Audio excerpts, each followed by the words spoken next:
Hello, everyone. Am I audible? Perfect. Okay, so thanks for introduction. And I'm very thankful to the NAMI community to invite me here. I'm very happy to be a part of this summer school. Excuse me. All right. Can I speak? Okay, fine. So today I'm going to talk about 3D reconstruction, and I will give you a big overview from the fundamental side of it. What are the basics that allow us to perform 3D reconstruction? And you saw with François today that how the modern approaches, at least for the rigid objects, are being built. So I'm going to talk about the fundamentals of all these approaches for both rigid and deformable objects. So when we talk about 3D reconstruction in general, we talk about the camera-based, monocular camera-based reconstruction, where you take several images from a single or multiple camera around an object, and you try to recover the 3D structure around it. This is known as structure from motion. What you need is several images which are registered. That means you have some key points on these images, and you have some indication of some landmarks which are common between the two images. You need a calibrated camera. Sometimes you can do it even without calibration, but for most times you need the camera to be calibrated. That means that you know the intrinsics, what is the focal length, what is the camera center, some basic things from the camera. The next thing that you need to know is the projective relations between the camera and the scene. These are the fundamentals that allow you to build the techniques which reveal the 3D structure from the images. Now, if you see a rigid object and it's going in motion, so basically all it can do is it can rotate and translate. So this is a very simple kind of motion.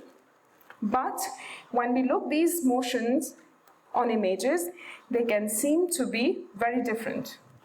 This happens because there is an inherent projective nature which is coming from the camera projection onto the images, and this distorts the images.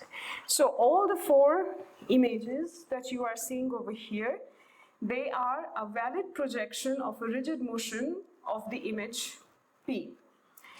Now the thing is, how do we then associate a common structure to all these images? Now why these distortions occur is because the camera projection, it has a perspective nature. It is recording the scene in a pinhole camera model, which means that whatever you're going to observe onto the image is going to be dependent on where it is placed in terms of the depth with respect to the camera. The objects which are closer to you, they are going to appear bigger onto the images, and the objects that are farther, they are going to appear smaller, even if they are of the same size. What else gets distorted due to this perspective nature? Sometimes we get these artifacts that the parallel lines, for example, the right image that you are seeing, the blue lines here, they are definitely parallel to each other, but here you have on the image a very valid intersection point. In Euclidean geometry, we know that the parallel lines intersect at infinity, and in real life we never see infinity, but here it is very well defined. Also, the angles that are perpendicular, they don't look perpendicular anymore. There is a strong confusion between the depths, and this is because of this pinhole model. So if you look at the left diagram for the pinhole model over here, you see an object is represented onto the screen from the camera center, And it is dependent on two things. What is the perceived position and the size of this object? It is inversely related to the depth and directly proportional to the focal length. So the bigger the focal length is, bigger the object is, smaller the depth is, the bigger the object looks. So this causes these different kinds of artifacts onto the images. So for example, if we look at the image Q1, what do we see here? We see this is just a rotated version of the image P. That means that the length and the angles here are preserved. It is just a Euclidean transformation. That means you were moving the object along the axis of the camera so that you have not distorted the object geometry a lot. Q2 is the similar kind of image, but the translation is along the camera axis. So you see a scaling effect such that the object looks a little bit smaller than it actually is. Q3 and Q4 are doing something random, something which is not in the cases of Q1 and Q2. Now Q3 is a special case where even if the scene looks very distorted, it has this property that the parallel lines are still parallel. So the rectangle that we had in image P, it is now a rhombus, but this is not a problem. The dimensions are different, but at least the parallelism is preserved. Fourth is the extreme case where nothing is preserved except that the points which lie on a certain line before, they are still collinear. They still lie on that line. How do we represent these changes? Sorry. Okay, so if I transformed and point x at image P to a point x bar at image Q, I can write a transformation such as ax plus t. Now in case of Euclidean, it is very easy to see that this A resembles a small rotation. In case of Q2, you have a rotation and a scale. In case of affine, where parallelism is preserved, this transformation is a 2 by 2 matrix. This is fine. This is what you need to transform these two images. What happens in the generic case? What happens when this is a projective transformation? If I've tried to work with this equation, basically I cannot change A. It is a 2 by 2 matrix. I have given it 4 degrees of freedom. Translation is a 1 by 2 vector. This is fine. What I can do maximum is that I can add 3 extra coefficients over here, which were zeros fixed to zeros and ones before. And if I'm writing in this matrix forms, if I do this is the maximum I can do. My problem right now is that if I look at the left column, the bottom row in left hand and the right hand side, I'm not able to match these expressions. I have something like 1 equals to V times V transpose X plus 1. This is a common problem if you're working with Euclidean representations. So when you are dealing with projective geometry, which is the geometry inherited by camera projections, you want to use homogeneous coordinates. So what is so special about homogeneous coordinates? Homogeneous coordinates, they help you to describe in a unified way all the points that belong to a ray. So basically from your camera you start projecting a ray, and every 3D point in the space which belongs to this rays, it projects onto the same point. So basically, if you have a 3D point, say x, y, w, it projects to x by w, y by w. Okay, cool. So now, using such coordinates, I know that xy1 is equivalent to a transformation on a 3D point, which will, when you divide by the third coordinate, if it gives you again xy1, then all these points are equivalent. So that means I can still write this old equation that I was writing, but since I'm using homogeneous coordinates, there is an implicit division with this normalizing factor, which then allows me to match the left hand and the right hand sides. Okay. Beyond this numerical matching, what homogeneous coordinates allow us to do? In the Cartesian frame, we have parallel lines intersecting at infinity, which is never defined, so you can never find that point. Now, in this case, as I said, if blue lines are to intersect, they have a very valid point.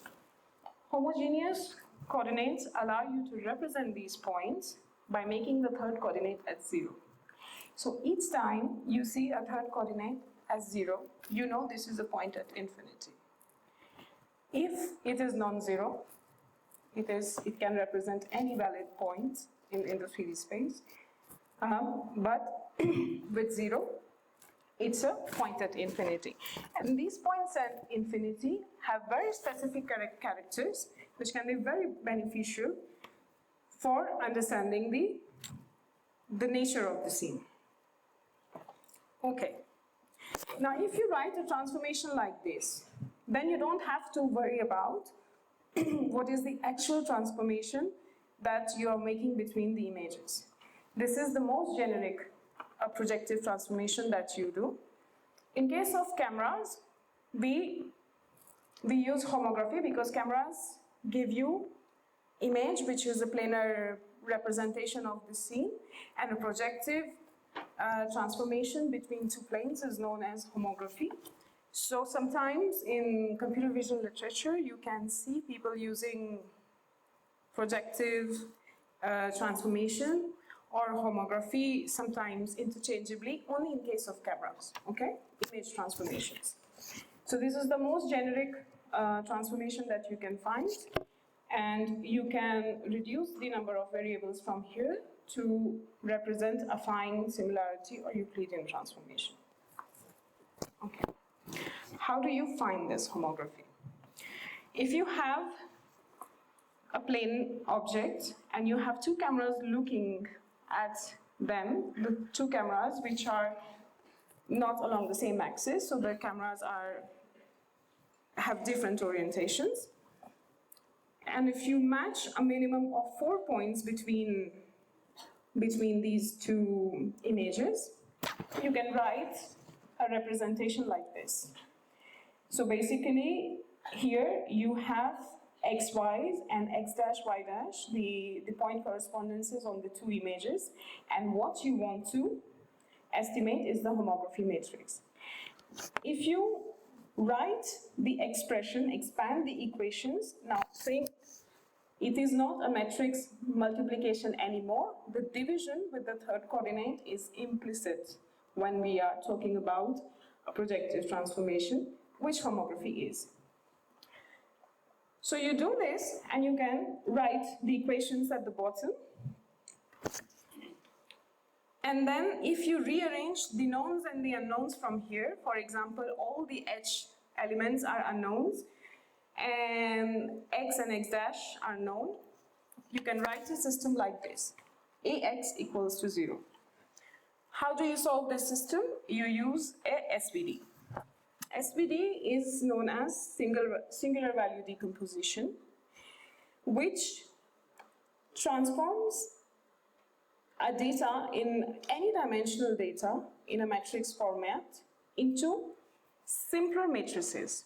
So for example, if you perform SVD, you get 3 matrices, U, S, and V, and all these 3 matrices have some important information. U is a rotation, okay? V basically tries to tell you the data that is being represented in this matrix. It tries to tell you what is the principal directions, what are the main directions, where important information lies. The S matrix is the singular value matrix. It is a diagonal matrix of scalars which tries to tell you how relevant these directions, these vectors described in V are. And the way these matrices are organized is very simple. S is the diagonal matrix with diagonal elements that are decreasing. So the first element is going to represent the eigenvector, which is the most prominent representation of the data that is being demonstrated onto the matrix. Okay, so now if I'm going to solve a system which is AX equals to 0, what I want is a singular value which gives me the least important direction. That means that the matrix has no variability, the data has no variability over there. This is my smallest eigenvalue. It can be 0. If it comes out to be 0, in this case, that means that I'm estimating something very well. But if it is a non-zero number, which is close to 0, that's my margin of approximation. Okay. So with this, we estimate homography. With this, we can understand what is the global image relationship between the two images that we are seeing. Homographies, they encode important information about the 3D structure as well. So, because homographies are written with planar objects, if your 3D scene also is a planar object, then it is shown that you can decompose this homography. You can write this homography in a closed form in terms of the global rotation and translation that you see. Okay, how do we do that? So we have a plane that you are, a 3D plane that you're observing through two cameras which are related by a rotation and a translation. The normal of the plane is indicated with M, and D is the distance of the plane, the orthogonal distance between the plane and the camera center. Okay? And which camera center to pick here? You need to pick the camera center from which you are writing the homography. Okay? So, now, given this information, you can derive this relationship very quickly. We know that if I multiplied homography with the 3D location of the points, it should be small x over here, then this basically represents the 3D point, which is basically rotation and translation with the point, with respect to the point seen in the first camera. And the second relation you use it is that this d, distance from the plane, it can be written in terms of the point and its normal. So if you substitute the second relation in the first one, it is very easy to see that you can derive this equation. So that means this homography encodes this planar structure onto the camera. Okay, so you have this relationship. Okay, so you had a point x over here, and x dash transforms like this. Now, if you multiplied this equation with the depth of the point x, which will give you this point, you will see that this point is same as with respect to the 3D representation of x dash, which is nothing but the rotated and translated version of the 3D point that you see from here. And this is the relationship between the normal and the points. And so you substitute this over here, and then you obtain this relationship. What is even interesting is the fact that given a homography matrix that you computed using 4 points or however number of points that you could find, you can obtain a closed form solution to normal. Not only normal, you can actually find a closed form solution to the rotation, translation vectors as well. So basically you can decompose all the,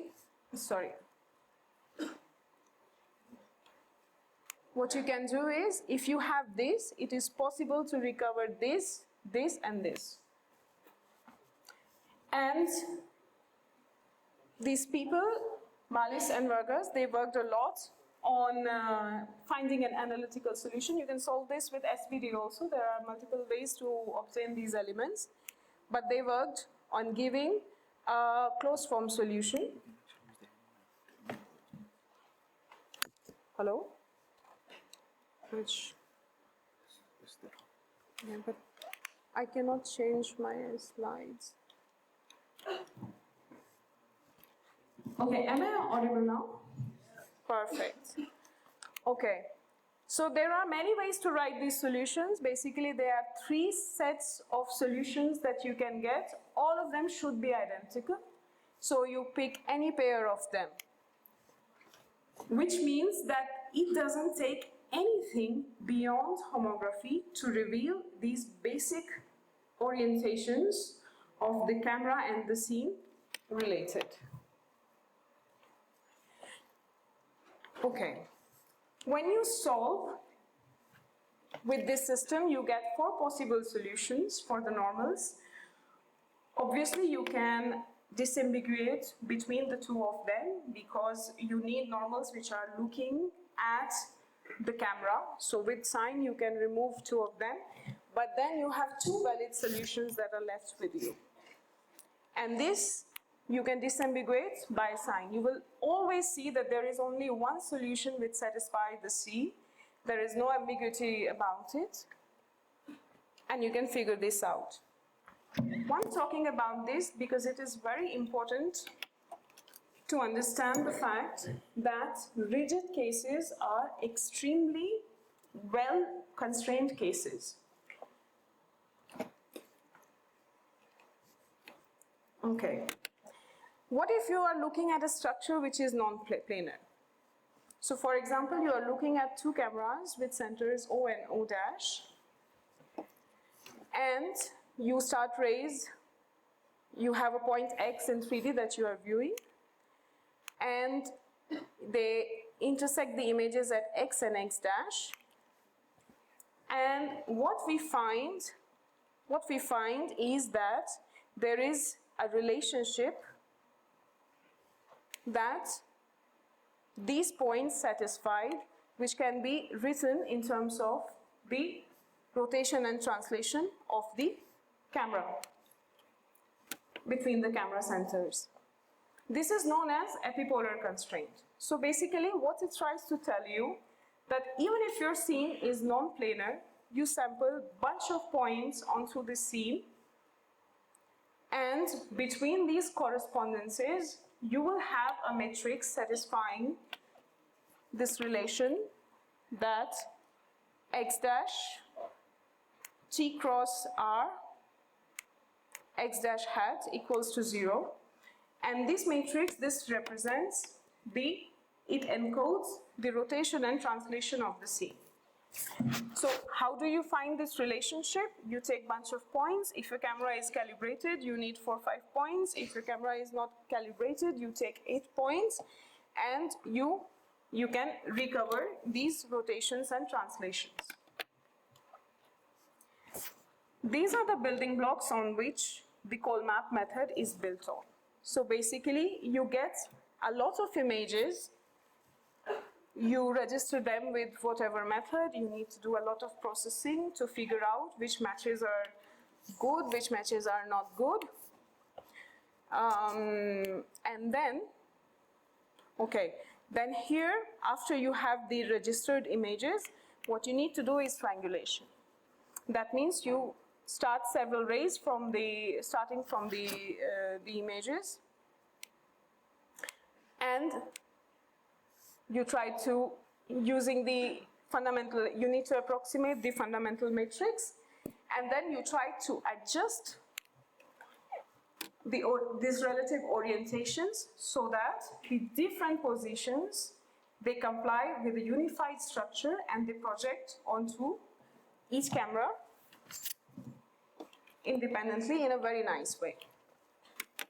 So this is a standard pipeline for, it was developed in 2016 and it has been in use ever since. If you are paying some attention to how you are recording your data, that you are not recording blurry images and you have significant overlap, this pipeline works very well. Then there is something recent these days called GloMap. Now, GloMap was an incremental SFM pipeline. That means you start with a scene and then you incrementally improve this scene by looking at the images one by one. GloMap does the opposite. What it does, it combines all the scenes together, and the benefit of doing that is that when you're doing things incrementally, when you're recording the data incrementally, for example in a video sequence, sometimes the images which are close to each other, they are related by a simple translation. That means they do not pose enough constraints to restrict or to understand the scene structure, and they don't contribute to the accuracy of this method.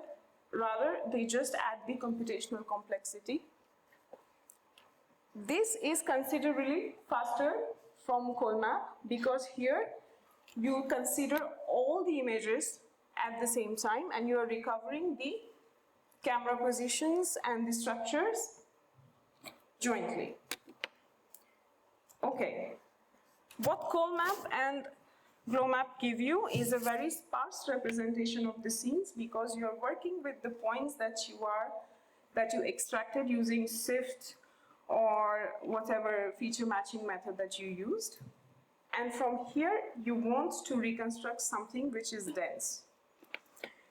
So the traditional way of doing is through multiple view stereo, where given a scene, and if it is observed by two cameras like this, what you want to do is to convert these two camera positions into a system which is a stereo system.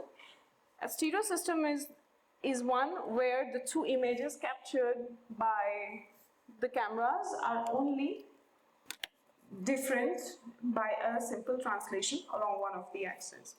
So if you look at the yellow images, between this and this, there's no rotation and there's only a simple translation. Going from here to here can be done in many ways. These are two plane transformations, so basically you can even use homography. Okay, you saw with Francois in the previous talk that multiple view stereo is not enough when you are working with these systems because it leaves some artifacts, and then people came up with these scene-specific reconstructions, nerf and Gaussian splatting, which has been well explained by Francois. However, these are basically rendering tools. Basically, given a sparse representation which you have initialized with GloMap, or any reconstruction software, you basically create a dense representation of it, which is completely aware of the scene's geometry and the nature of the different objects in terms of their opacity and transparency properties. Beyond this, we have methods like Duster, which you saw, which use only data to recover the entire 3D geometry. So they tell you what is the camera placement between the two images that you are seeing, and they also reveal the 3D structure. And how they train this model is with a bunch of data and a simple regression of the reprojection loss, which means that all they care about is finding a 3D point such that it projects to what you see onto the images. It was very surprisingly that it worked. It doesn't work very well, it's not very accurate, but visually it can give you some realistic sense of the 3D that you see. Why it works is because whether you're dealing with a planar or a non-planar data under consideration, basically you have a strong and a simple relationship which ties the entire scene in the images together. If you're looking at the planar data, then there is a well-defined homography which ties them together. And if you're even if you're looking at non-planar data, because you don't care about how the data is organized, since it is rigid, it is going to move in a very coherent fashion. These are very simple. These are quite easy relationships to learn, because for the whole image, for the whole scene, it's a unique relationship. So when a lot of people complained about the numerical accuracy of Duster, what was proposed is an advancement on Duster with a self-supervision loss to basically make all the 3D reconstructions that they perform to make them coherent with the 2D projections on various images. This is very similar to the bundle adjustment that is done on the Colmap. So basically, this pipeline, the master pipeline, it combines the generalizing capability of Duster and it incorporates the geometric losses, the geometric nature of the scene into the losses. So it combines both of these things and it gives you very good results. The good thing about this method is that it is very close in performance to the traditional SFM methods like Colmap or GrowMap. Okay, so if we try to summarize the 3D reconstruction over here, we have traditional way of doing it is just through geometry. We have two ways of doing things. We can have sparse representations, sparse reconstructions, where you use Colmap or a pipeline like GrowMap to recover the scene. And then you have dense reconstruction pipelines which are not standalone. So if you initialize with what you recovered in the sparse setting, you can either do multi-view stereo or you can do NeRF or Gaussian splatting and you get a very nice solution. Okay, the problem with NeRF is that it is computationally expensive. Gaussian splatting is not, it's super easy. But then it makes this, the problem scene specific. So each time you see a new scene, you need to do this again. In non-traditional, if you are just playing with things, you can use approaches like Duster, which basically don't give you much except a decent camera localization. The 3D structures are not really accurate. But then you have master pipelines, which is both geometry aware and data generalizing capabilities.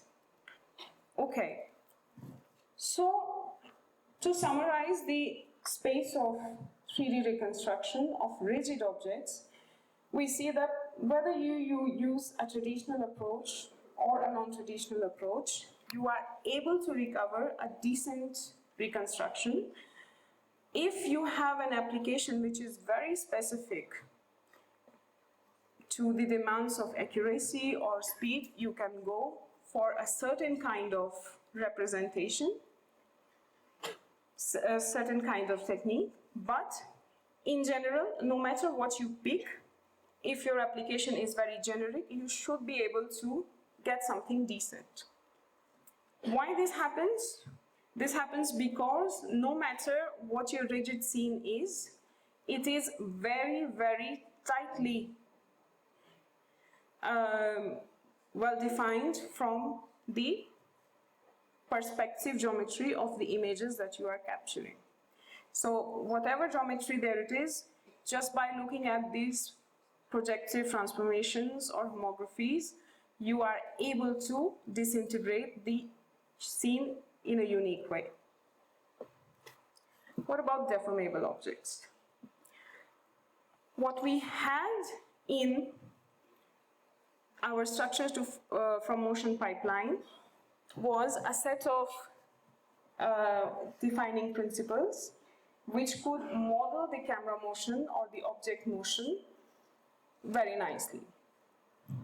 But when we come to deformable objects, we do not have these kind of things. Because when things are deforming, they are changing constantly. So it is impossible with a single camera to capture the various states that they are showing. So basically, what you get if you are using a single camera, what you obtain is one image per configuration. Now, if you could use an expensive system, like sometimes used in studios where they put like hundreds of cameras around a scene and allow it to deform, so then for every particular instance you can get a 3D model. But if you have just one camera setup and you are observing a moving scene from different places, you cannot recover.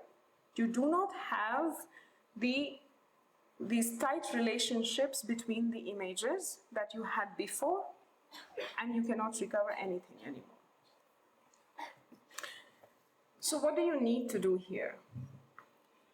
If you managed to figure out how the deformations in the two images are related, then that gives us a little bit of chance to represent them through the projective geometry of the camera and solve the problem.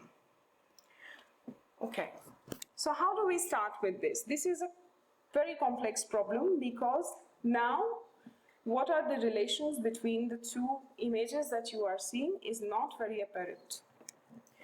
So for example, if we take this very simple object over here, a human face, which doesn't deform a lot when we are talking or expressing ourselves. And you can see that globally it is still positioned at the same place, more or less, but these intricate details are very different. And if you want to reconstruct them, you need to find some relationships between these details that you have created. Okay, so the first NRSFM method was proposed in 2000, and in the past 25 years, we are in 2025 today. We do not have a very concrete pipeline where you can just plug in the images with some track points and you can be guaranteed a solution which looks decent. So let's start with one of the first techniques which were proposed to understand these deformations. So what you do, you click a lot of points and you arrange them onto a matrix. This is known as an observation matrix, which encodes all the points that you are seeing. Okay. Now, if we think about what we need from this observation matrix is some kind of manipulation which allows us to disintegrate this data into two matrices, R and S. S is a shape matrix and R is a camera projection matrix. Okay, so the shape matrix, it gives you the 3D shape of each of these points over here, and the R matrix, it basically encodes how this 3D scene is captured onto the images. So this is the area which is encoding the camera projection model. Okay? And this is the area which is modeling the shape. Now, this is not so unintuitive because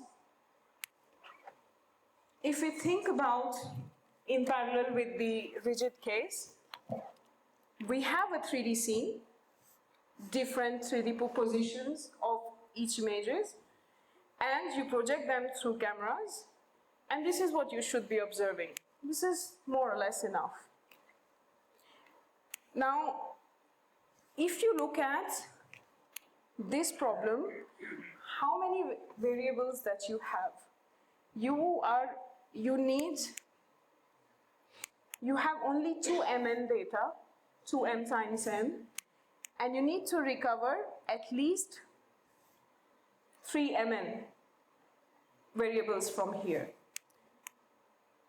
The simplest thing that you can do is to make an assumption over the projection. So while in the rigid case we could easily work with the perspective projection, over here it's a little bit difficult.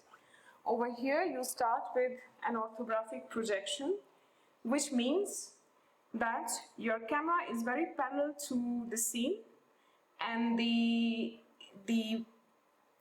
position of the object that is recovering is basically the XY coordinates of the object. So except for that, it recovers the object as is. Okay, so even if you let this be simplified, you have more variables to find than the data you have. So clearly, while this is what we want to achieve, in this format, it is not going to work. We need to make some assumptions. Okay? Okay. So this is a very ill-posed problem. Now, the first assumption, which is the building block for every statistical based approach, is the fact that even if these objects, even if this space looks very differently in each image, we know that there is only a limited number of transformations or little number of orientations that a face can have in terms of deformation. So that means the shape that we are considering, it has a low dimensional shape space. So for example, if we look at this shape, we know that it is a combination of something like this and something like this. So if we could find a set of shapes along from a linear combination of these shapes, if these things can be represented, we have a chance of simplifying this problem. And this is what the first methods try to achieve. So now, for each of these shapes, the problem becomes a little bit simpler, because instead of having to obtain a shape for each frame, you basically want to identify some shapes in a basis. So for example, your Euclidean, if you are looking at some Euclidean data, we represent this data with XYZ coordinates. And the bases are, for x-axis 1, 0, 0, y is 0, 1, 0, and z is 0, 0, 1, right? So that means any 3D point in space, if you want to represent, you can represent in terms of these three vectors. This is the same idea that we want to establish here. We want to identify some basis function which more than three-dimensional space, but definitely much less than the number of images that we are seeing. And we want all the shapes that we are seeing in this sequence to be a linear combination of these basis shapes. So with this becomes a little bit complex. That means each camera matrix is now associated with a local shape, local weight that you want to obtain. Your shape is represented as a linear combination of these bases. What you want, you project these shapes onto the camera, and you want this to comply with the observations that you are making over here. And now, with the simplest thing, you assume that you're working with an orthographic camera. That means you are seeing the object as is. You are aware, because you have the image observations, you are aware of the XY coordinates of the object. You only don't know what is the depth of the object. Okay. How do you solve such a problem? The first thing that we can try is an SVD. If you do the SVD of W, you can decompose this matrix into three entities, U, S, and V. Okay? Now, as I said before, that the singular values, they give you have the singular vectors in the V matrix, which gives you the prominent directions on which the data which is represented in this matrix is oriented. So the data over here is basically shapes. These are the shapes. So if we look at the eigenvectors of this shape, it is going to be some kind of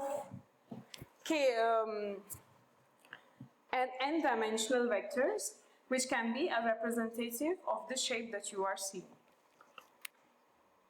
So, if I say that we want a limited number of bases, so basically if I pick some eigenvectors, let's say if I pick the 10 most prominent eigenvectors, so what you do is to change when you decompose this matrix, you pick from the S matrix that you have, from the singular values, you pick the singular values of the 10 prominent directions, and you remove everything else. So the rest of the singular values, you make them 0, and this is called as truncated SVD.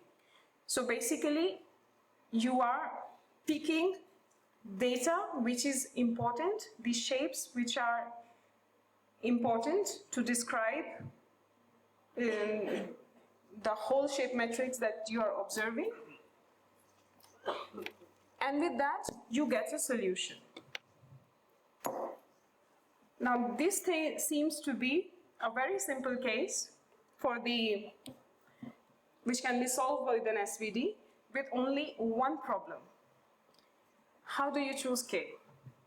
How do you decide what is the best number of basis elements that I must keep for a phase sequence, depending on how the phase is deforming? Sometimes 10 is enough, sometimes 40 is not enough. And this is a constant battle that every statistics-based method that is built upon this modeling has to face. We need to find the most optimal K. What should be the size of my shape basis? This decides how accurate you are going to be. Okay. So then people thought, so basically over the time this field has seen a lot of advancement. Some people tried instead of shape, because sometimes shape can be very, it's very difficult to see what is the best possible representations for the basis size. So people tried different things, for example, finding a basis for the trajectory. So now, instead of forcing shape to lie on a low-dimensional space, they consider the motion of each point, which is the trajectory, along the various images, and they try to force these motions to lie on a smaller basis. And there are many techniques proposed to improve the performance of these methods, how to choose the best K, how to use some spatial temporal relationships by incorporating, hey, if this is a point, then the neighboring point should move more or less the same way. So with these kind of things, in the past 20 years, this field has seen a lot of advancements, but we do not have solutions which are very realistic. Okay. What if we use deep networks for this? So this is one of the first solutions which were proposed to solve this method. Maybe before we start this, we can go for a 5-minute break about it if you are not able to make notes right now. Okay, so because making the statistical approximations on shapes is difficult, and we don't know how to use the spatial temporal relationships well, how to restrict the shape bases. So the people thought of using deep networks to solve the problem. Why deep networks? Because sometimes it is easier sometimes when it is difficult to solve a problem at a low-dimensional space, it becomes a bit easier if you project the data to a very high-dimensional space and you try to make manipulations over there. And this is what neural networks do. They take an input and they give you a complex, you can make a complex high-dimensional representation of it from which you can learn the relationships. So, based on this paper was introduced. What it does, it uses an encoder-decoder block. So this is a simple encoder, shape encoder, and this is the same style, same encoder as a decoder. So what you want to do, you want to encode the observation data and you want to get the shape and the camera out of it. Okay? Now, these encoder decoders, they share some data within each other. What they share is the information about the shape, and this shape is represented with hierarchical dictionaries. So basically, hierarchical dictionaries is basically, for any data, it's like a tree-like representation of data. So when basically you have a very complex data which you cannot interpret easily, what you try to do is to break into some parts, and then you try to look into the individual properties of these parts. Okay? So if I want to ask you to represent a classroom, it's very difficult to describe a classroom in one set, but then if you try to decompose into things like, well, a classroom is going to have tables, chairs, lights, a monitor, and then you can just give some properties to these tables and chairs also, and then basically then it becomes easier to describe a classroom. Okay? So basically this is what was done. So you give, from a coarse to a fine level, you give different kinds of dictionary level representations to the shape, and they are composed with each other. This allows you to represent the shape, which is a three-dimensional object, in a much higher dimensional way. And then it makes it easier to learn the right combinations of the bases, the relations, the spatial temporal relations, the better. So with things like these, we observed much improvement from the traditional methods. While this is great, the good thing about these approaches are that they are not data-oriented, they are unsupervised. And, well, they are basically just an optimization that you do with a deep neural network, okay? The problem here is that they are computationally expensive. Computationally expensive than many good performing statistical methods that you see. So if you look at these methods, in the traditional setting, we were doing low-rank shape bases or low-rank trajectory bases, and then many improvements were proposed to make this low-rank assumption a bit better. With the neural network setting, basically, we tried to complicate the shape representations to a higher dimensional data in order to get a better estimation of the shape.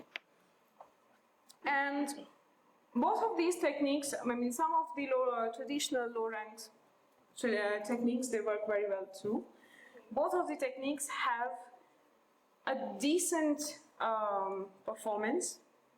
The problem is they work well only for simple objects which are not really deforming a lot, or when you have very sparse representation. So they are not good at capturing details. While faces, in terms of the geometry, for example, when I'm talking, when I'm shouting, when we are expressing ourselves, it is the details that change these faces. So you want to capture, you don't want a sparse reconstruction of them, you want a dense reconstruction. While in structure for motion, we could go from a sparse to a dense way using various techniques that were described. It is not possible to do that here. So that means you need to recover the dense structure from the start. Okay. So one of the landmark papers for recovering the dense structure from statistics-based assumptions is dense NRSFM, and it was proposed by this very prominent team in Australia, which is working on reconstruction a lot. And what they propose to do is to two things. First thing is, since we are going to perform a dense reconstruction, that means we want every pixel to be reconstructed, which makes this an inherently computationally expensive problem. So the first thing that they did was to make an assumption on the neighborhood areas. So for example, what they tried to do is that if this is the object that I want to reconstruct, I can divide it into a number of regions, and I can assume that the relative motion between the two, between the various pixels within these regions, it resembles a linear local space. That means the things are moving coherently in a given region. Okay, this is something that, how do you describe these regions? Well, if you make these regions very small, you are again falling into the loop of computational expensiveness. Or you can basically assemble them with something called a superpixel representation, that where you encode the information, the color information, which looks relatively homogeneous. So based on this, you divide the object into several regions, and you enforce that these regions, they are moving coherently. And this is a fair approximation to make. You do that for shape, and then you do the same thing for trajectory. Okay? So that means this region, when it moves from here to here, this is kind of a linear, locally this is a linear transformation, while the trajectory, of course, it's not it's a non-linear transformation, because this is not a rigid object. Okay? So this is basically trying to impose that there is some sense of local rigidity into these local representations, but at a very coarse level. You are not enforcing it. You are not forcing it to really move in a rigid way. You are just forcing it to move as coherently as possible, make the trajectory between two frames as coherent as possible. All right. Then what they did was to represent the both spatial and temporal relationships with a Grassmannian manifold. So what a Grassmannian manifold does is the representation of the data that you have. So for example, we are dealing with 3D data here. What you do, you project into a higher dimensional space. Okay, so your 3D data becomes n-dimensional data right now. And what Grassmannian manifolds, or this Grassmannian modeling, helps you achieve is to get a vectorized representation of this higher dimensional data. This sounds a lot like neural networks, right? That you get a latent vector of many, many points which you are considering, okay? But this is kind of the mathematical This is done only with the mathematical insights, and there is no learning-based insights here. And then you enforce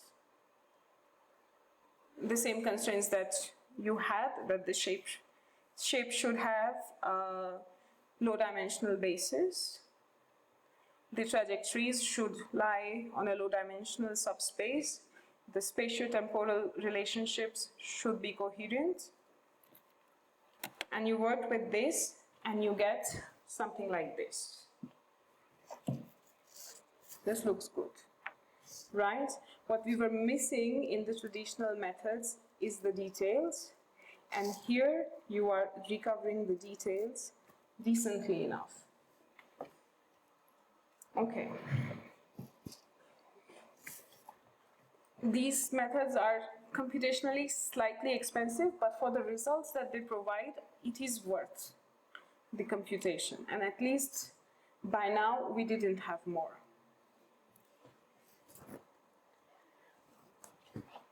Now, perhaps the most recent method in this direction is neural NRSFM, which tries to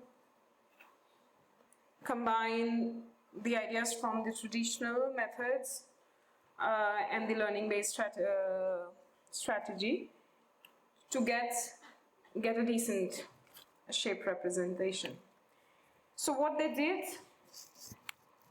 that you have these observation matrices. You want to disintegrate into rotation and a shape matrix. I'll explain the rotation part a bit, but let's look at this block here. What they do, they compute a mean shape of the object. Okay? So this is a bit away from NRSFM in the sense, when you do NRSFM, you assume you only have images and you don't have any other information to recover the 3D scene. Here, what they say that there is some kind of 3D awareness that you have. This shape can be, it's a combination, it's a shape. Perhaps if you're working with a face, you take several pictures of this face in a stationary state, and you can call this as a main shape. Or if you have some approximative shapes of the object, you can really mean them together.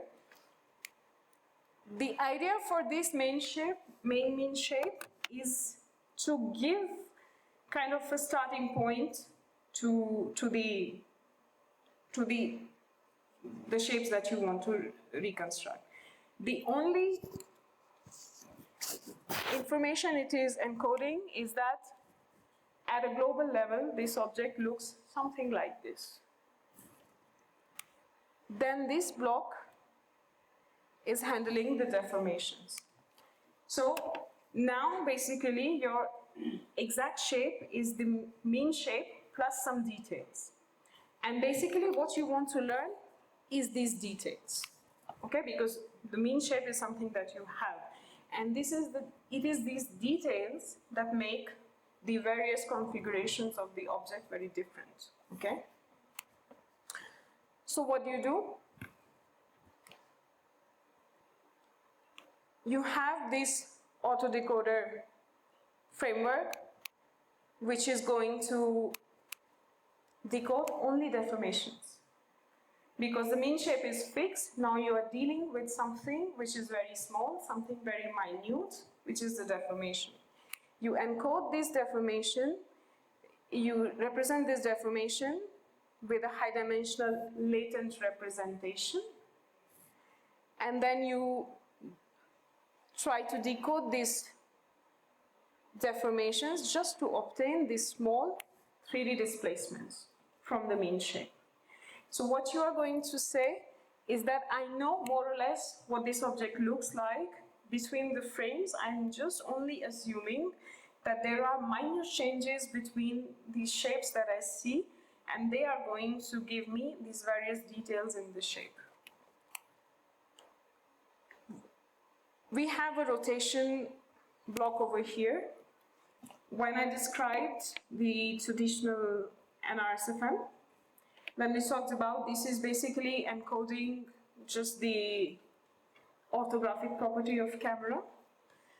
But here there is a global rotation of the mean shape also, because for example, sometimes, for example, if the mean shape is a stationary shape, for example, for me when I'm not talking, sometimes I can tilt my head like this, and then the representation that I have is just a rotated version of the mean shape. So basically I give two things. I give an orientation to the shape and I give a deformation to the mean shape. So I try to make the deformation, the process, a little bit less complex. And what this showed is that it is able to perform an end-to-end learning with differentiable losses. This is great. We want that. As a result, you get many interesting things. While this method works on faces, it can work very well on different objects which are different to faces in the sense that globally faces can not deform a lot. It's just the details that they change. And when you're looking at something like a piece of paper, it has a wide range of deformations. There are so many kinds of orientations possible for a simple thing like paper. And it is extremely difficult to find the shape basis for something like this. There is no way that you can say that this is the limited number of shapes that can help to make any valid shape of a paper possible. Okay. Between the two methods, the performance is not very different. Of course, it does a bit better on non-faces data. The results are visually appealing. The accuracy in terms of numbers is not great, but okay. So this is the summary of what we have with the traditional modeling, so the statistics-based modeling. We can have low-ranked methods or trajectory basis. Or in the neural setting, you are either always trying to to complicate the shape representation to a higher parametrization space so that you can learn it better, or you are posing a valid constraint such as that you have a mean shape available and then you are doing an end-to-end learning. Okay, this is decent, but in fact, the objects that we see in real life, they are very, very different, okay? They can, something like a piece of paper, which basically, no matter how you deform it, you are not going to change the local distances on them, the local geodesics on them, and this is such a strong property of a simple object like that. To something like a balloon, which is basically, when you are deforming it, you change the scale, but of the object, but you are not changing its shape. And then elasticity, which can be very, very complicated. Nothing gets preserved, except the fact that you stretch an object, and then when you leave the object from that position, it comes back to its original state. And then we see that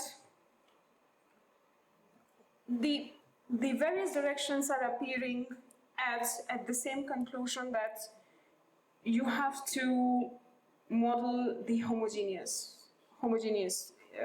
nature of the objects. The things that are close, they stay close and they move in a coherent way. Okay?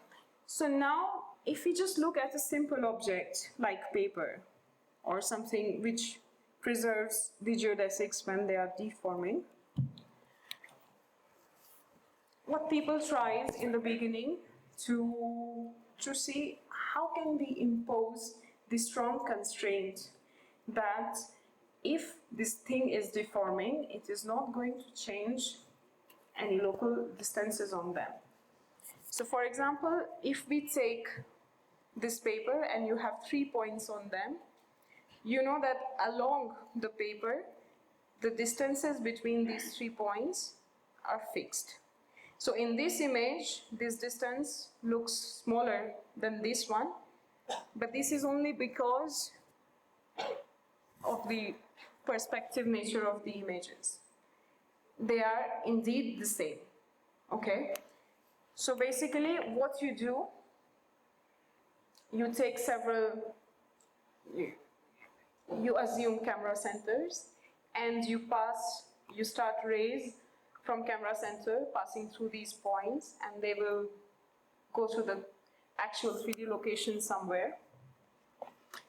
What you want is to find a depth, a scale such that all these distances, they are equivalent. So the distance of Q1 at image, of distance Q1 and Q3 at image 1 to 3, they should be the same. Same for the points Q2 and Q3 at various images, and Q1 and Q2. Okay? And what you want to do, you consider an intrinsic template and you say that, well, there is one small distance to which all of them will comply. This works decently well if the points that you are taking are extremely close to each other. And when you have perspective data over here, for example, in this region, you are, even with close points, you are making a huge assumption and it breaks. So the next thing is, the problem with this previous approach is that you are trying to preserve distances which are preserved in terms of geodesics, but you are trying to preserve them with Euclidean measures. This is not good. So what you want to do, you want to preserve is geodesics itself. Okay. So the first thing we know about any smooth surface is that they are infinitesimally planar. So for example, if you have our planet Earth, it's a spherical object. Locally, you can draw planar structures on them. We build buildings which are quite planar, so that means at a local area, we resemble a plane. Okay, that means that locally, if you write the transformation between two surfaces, you can write as a rigid case. If this is true, if this has to satisfy, then we have this relation that this quantity, it turns out to be identity.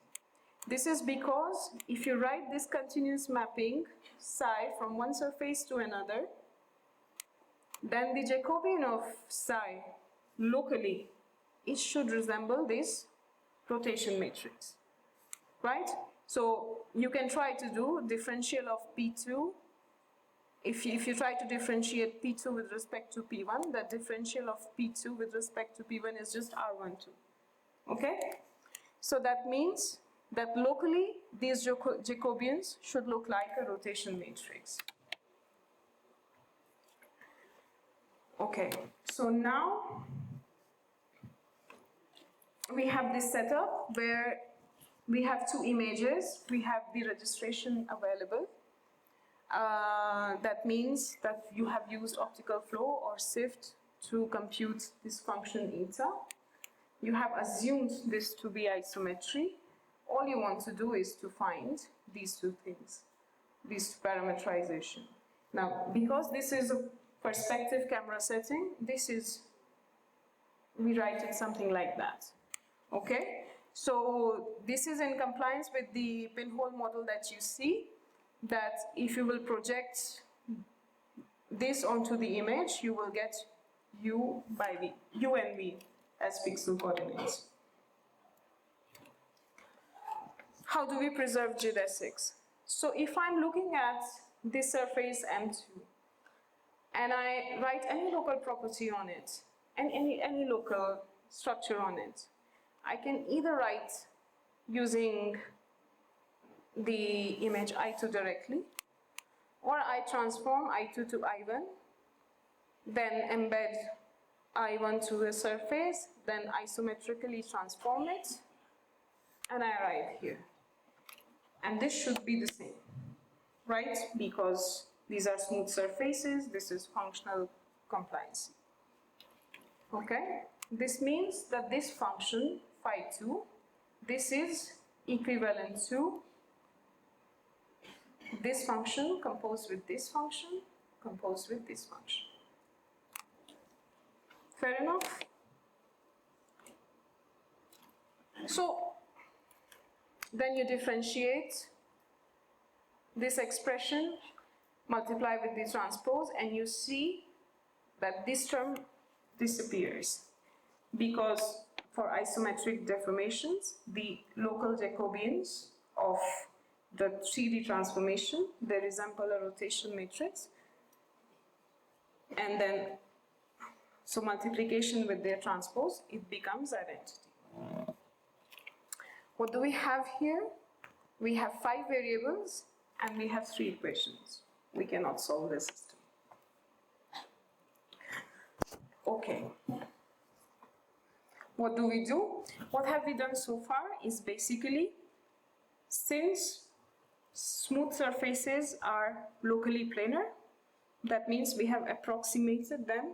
We can represent them with their tangent planes, and then we are just considering the rigid motion of the tangent plane. So basically, if you're looking at the tangent plane at a surface, you are basically looking at an infinitesimally close neighbor. Okay? Now, if I need something more, what if we look at the infinitesimally close neighbor of this infinitesimally close neighbor? That might give us something. Okay. What does this mean?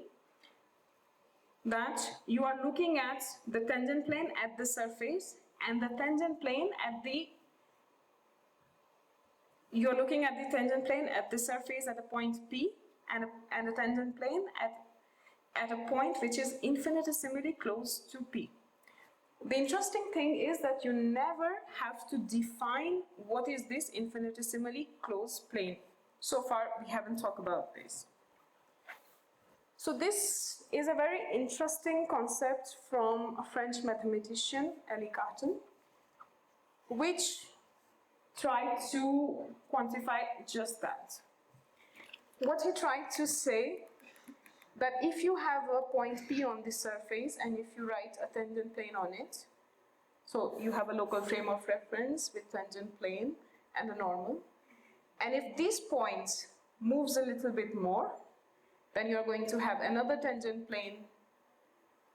Then it says that this little change that you have, you can write in terms of the original frame. It's a linear combination of the elements of the vectors in the original frame. That means if you move to an infinitesimally close neighbor of the infinitesimally close point, you can express it just with the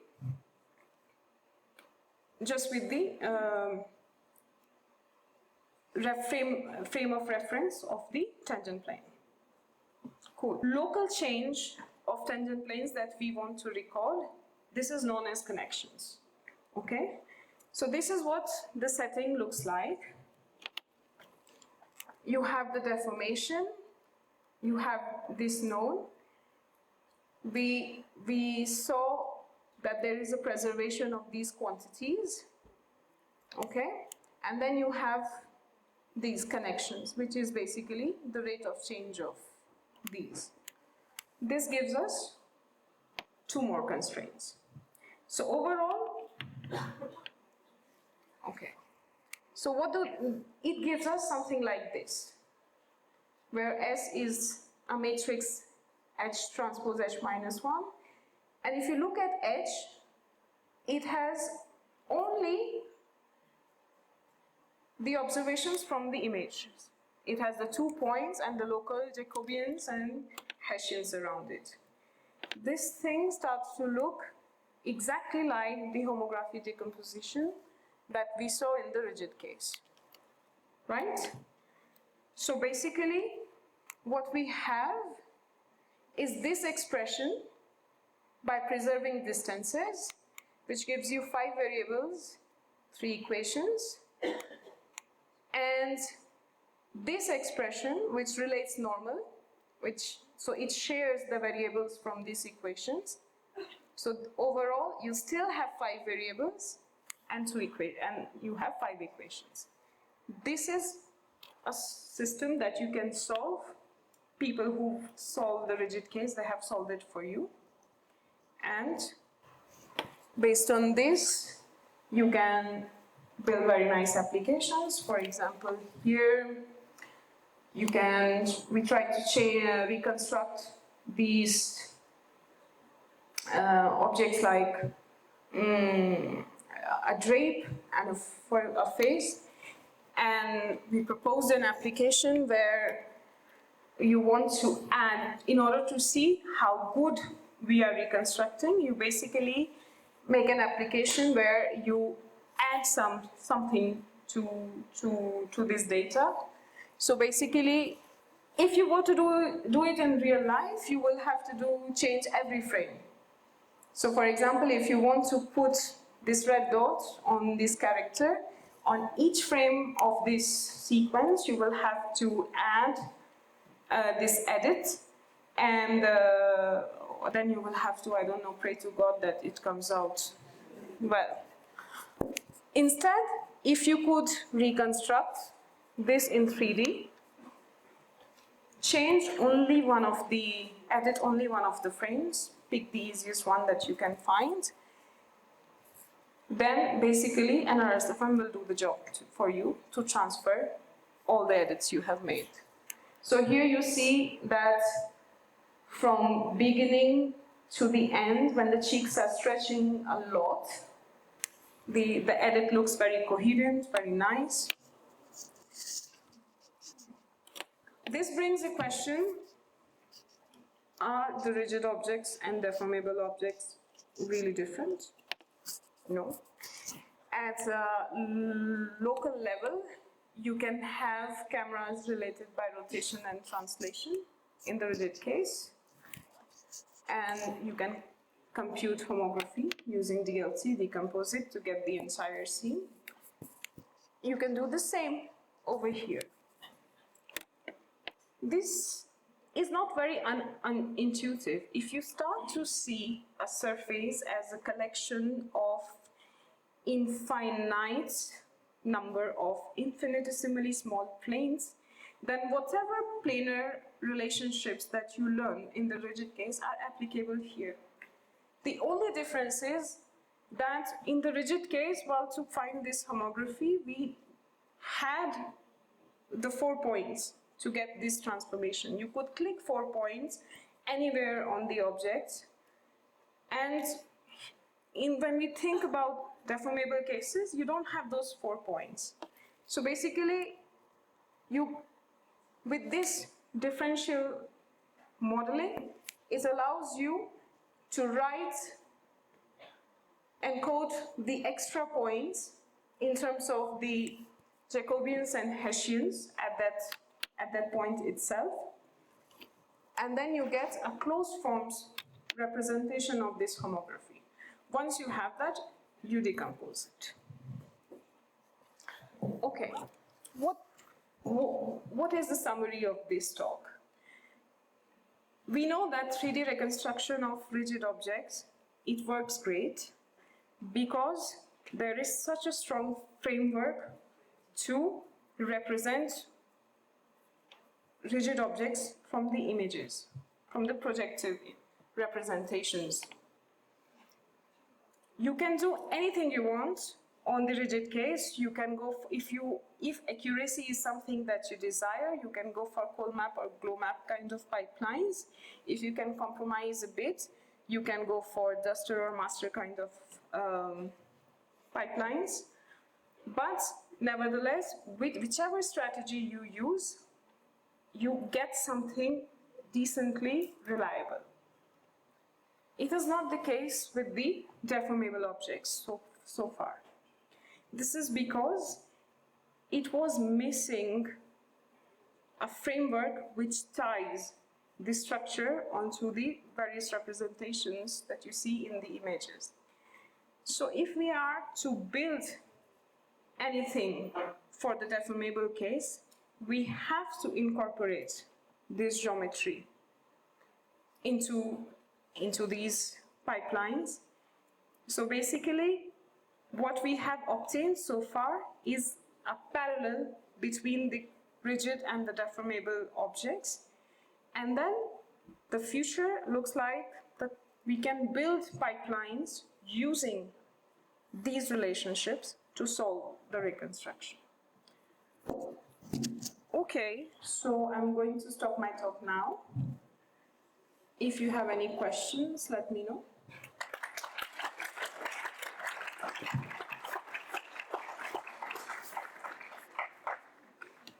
Thank you, Shaifali ma'am, for the fantastic session and giving mathematical background.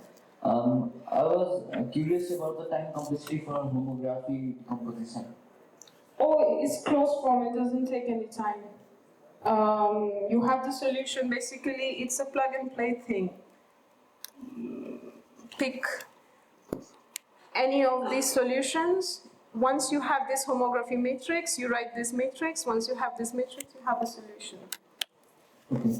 And can you please go to the slide number 30?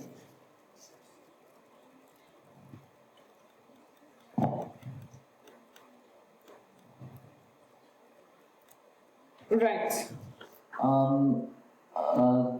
The dimension of camera matrix is 3m cross 3n, and the dimension of the shape matrix is 3m cross n. And if you are it would be 3m. Sorry, there's a typo. It's yeah,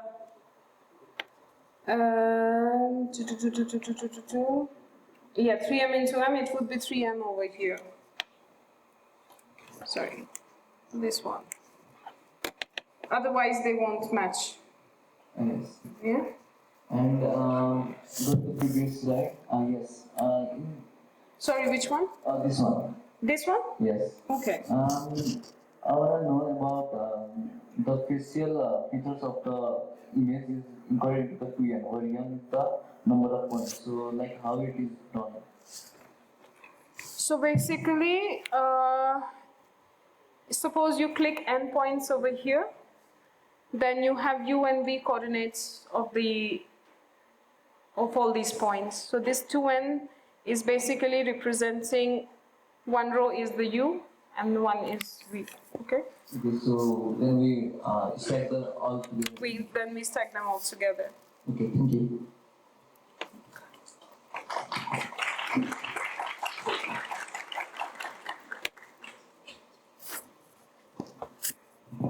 Thank you so much. My question is, when you talk about deformation fields, are these stored as displacement factors for every single point on the surface? Who is asking the question? Sorry. Okay. Yeah, they are. Okay. And with these methods, does occlusion cause problems, or is it handled by, if your feature matcher can handle occlusions, is that enough, or do you need to do something else?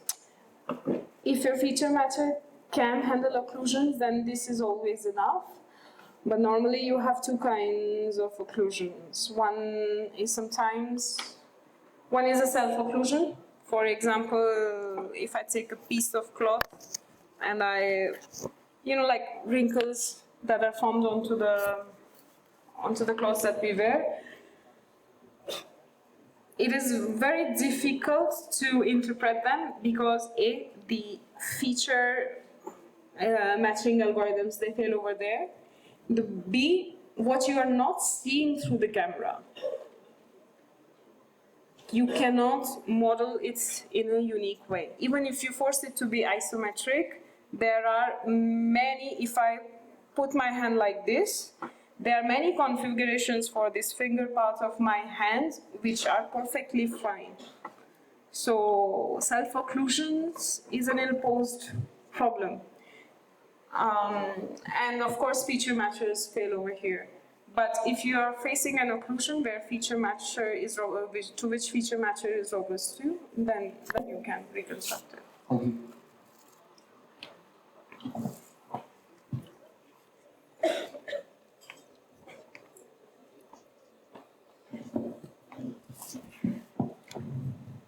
My question is how the sudden deformation is interpreted in these algorithms?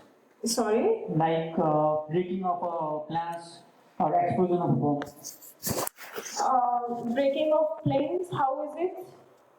Sorry? How is it interpreted in those algorithms? In the statistical base. Yeah. I think there were some methods which tried to incorporate this, but basically now you have a deformation where you are kind of elongating the shape, right? So for example, if this is the paper originally and then you tear it, so basically what you are virtually creating a long distance over here. And statistical based methods, it is here when you talk about spatio-temporal relationship that start to break. So basically you need to then let go of them and just model, try to keep whatever is coherent right now to, at a given instant, to keep it that way. So I think that you need something extra to solve these kind of problems. Normal statistical based modeling is not going to be able to recover it. But there are some methods which try to do that by forcing some stronger constraints on selective coherence, selective spatial coherence. Okay? And about that statistical method, is it able to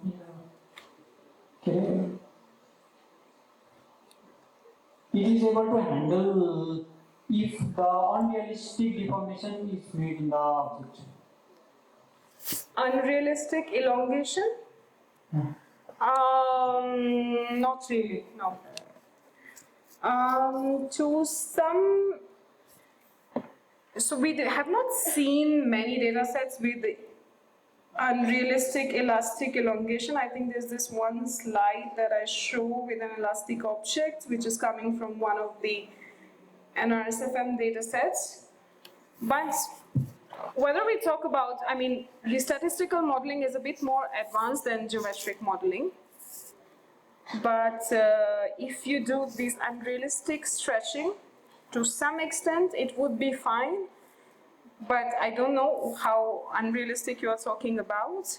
And also, if it is going sequentially big, then it is good enough. But if it is something that stretches very quickly, then you are losing accuracy, of course. I mean, the key for statistical approaches is to have that the shapes are more or less the same and there is some integrity into them when you are trying to reconstruct. So the more you break this assumption, the more inaccurate you become. Okay? Thank you.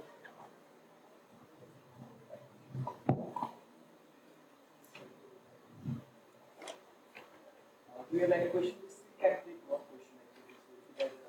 Can you raise your hand? We can still take one question.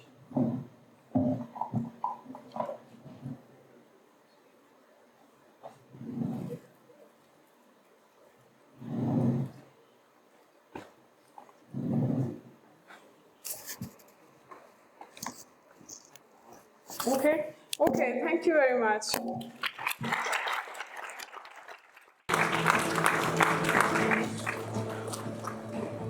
Hi, I'm Shaifali. I'm a CNRS researcher in France. I work on deformation modeling and deformable 3D reconstruction. It was my first time to Miss Anna's summer school organized by NAMI. It was a wonderful experience for two reasons. First, the country Nepal, it's a wonderful place. I really enjoyed spending time here, enjoying the culture, the landscapes, and the food. Second, the summer school that is organized, it was a very great idea because it had integrated different kinds of aspects of AI all together in one place. And so I was intrigued by it. And when I came here, I realized it's an idea as beautifully implemented as it sounds in the paper. So it's very nice to see all these students getting involved into different aspects of AI from such an early age. And during my talk, I also had some very interesting questions from the students, which I normally expect from at least master students or first year students. So in the end, it was very good. The organizing committee was impeccable. They had organized everything perfectly. So I'm very thankful to NAMI for hosting this event and inviting me. Thanks.